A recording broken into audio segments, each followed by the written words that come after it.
The Gospel according to John, chapter 6.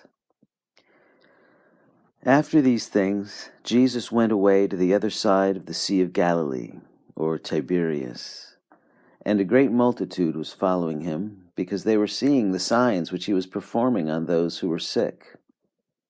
And Jesus went up on the mountain, and there he sat with his disciples. Now the Passover, the feast of the Jews, was at hand. Jesus, therefore, lifting up his eyes, and seeing that a great multitude was coming to him, said to Philip, "Where are we to buy bread, that these may eat?" And this he knew he was saying to test him, for he himself knew what he was intending to do.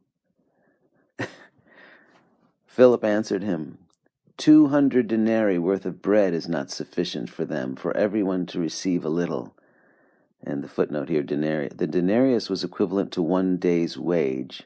So he's saying that 200 days of wages worth of bread is not sufficient for them, for everyone to receive a little. One of his disciples, Andrew, Simon Peter's brother, said to him, "There is a lad here who has 5 barley loaves and 2 fish, but what are these for so many people?"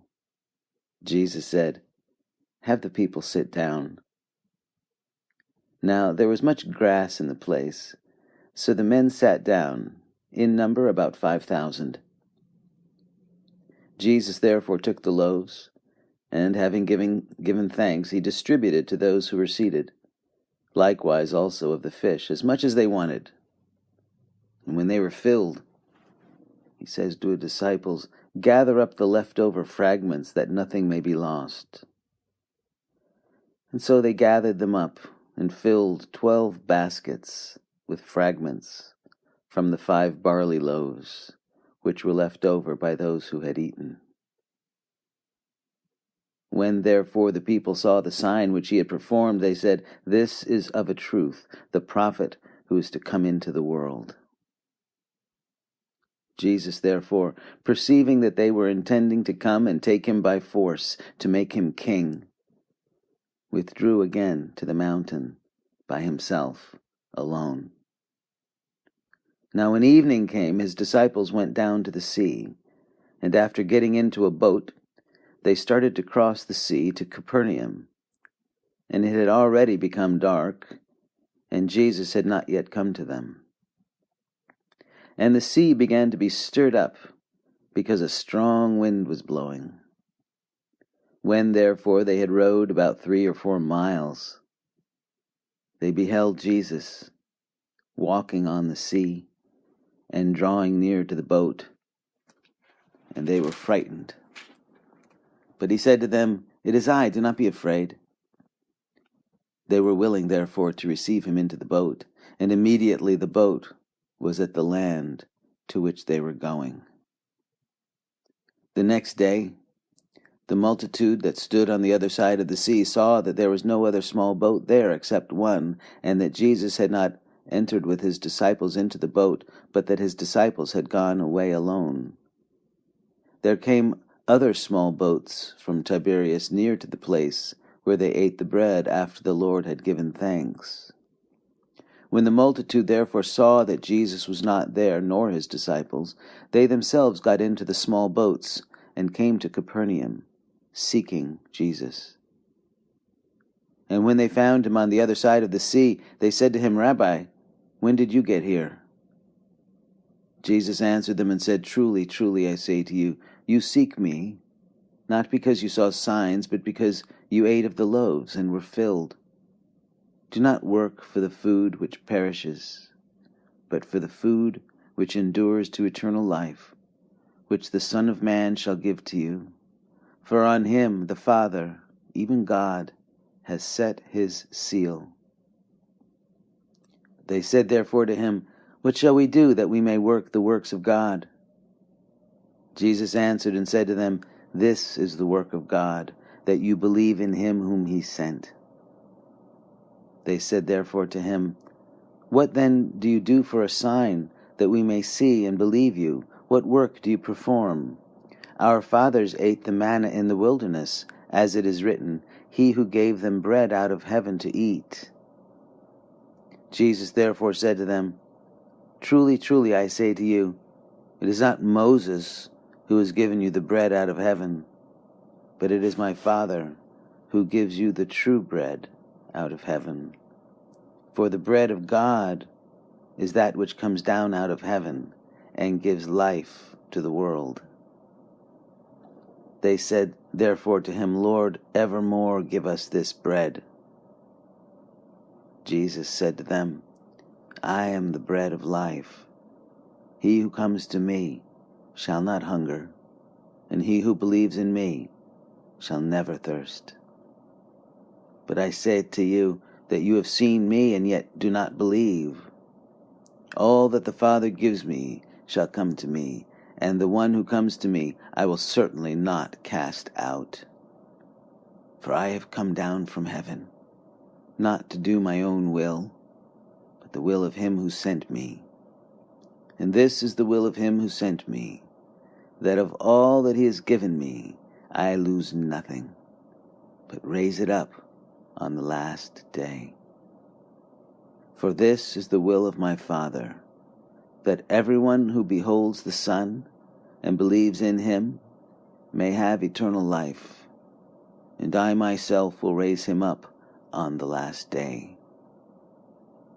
The Jews therefore were grumbling about him, because he said, I am the bread that came down out of heaven. And they were saying, Is not this Jesus, the son of Joseph, whose father and mother we know? How does he now say, I have come down out of heaven? Jesus answered and said to them, Do not grumble among yourselves. No one can come to me unless the Father who sent me draws him, and I will raise him up on the last day. It is written in the prophets, and they shall all be taught of God. Everyone who has heard and learned from the Father comes to me. Not that any man has seen the Father, except the one who is from God. He has seen the Father.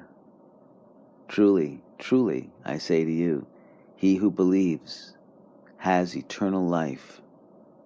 I am the bread of life. Your fathers ate the manna in the wilderness, and they died. This is the bread which comes down out of heaven, so that one may eat of it and not die. I am the living bread that came down out of heaven. If anyone eats of this bread, he shall live forever.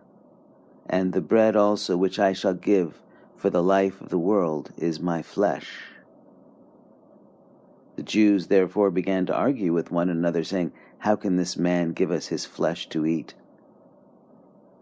Jesus therefore said to them, Truly, truly, I say to you, unless you eat the flesh of the Son of Man and drink his blood, you have no life in yourselves.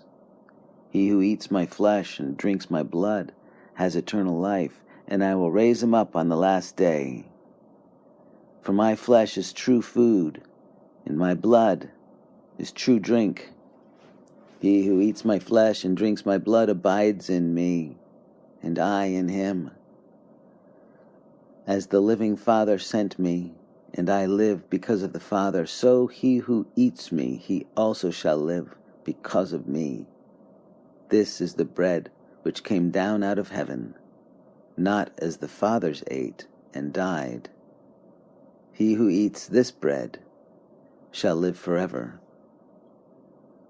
These things he said in the synagogue, as he taught in Capernaum. Many therefore of his disciples, when they heard this, said, This is a difficult statement. Who can listen to it?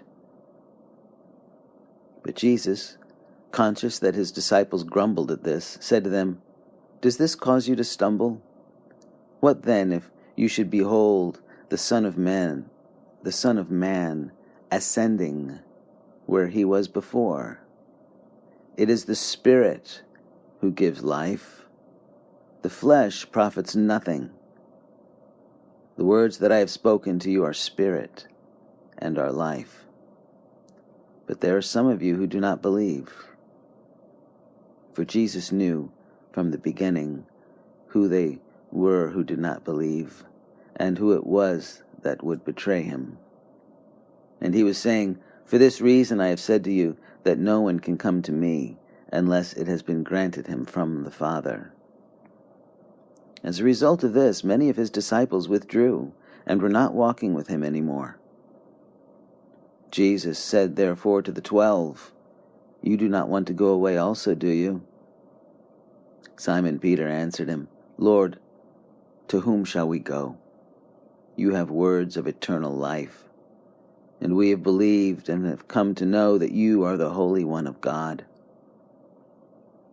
Jesus answered them, "Did I myself not choose you, the 12, and yet one of you is a devil?"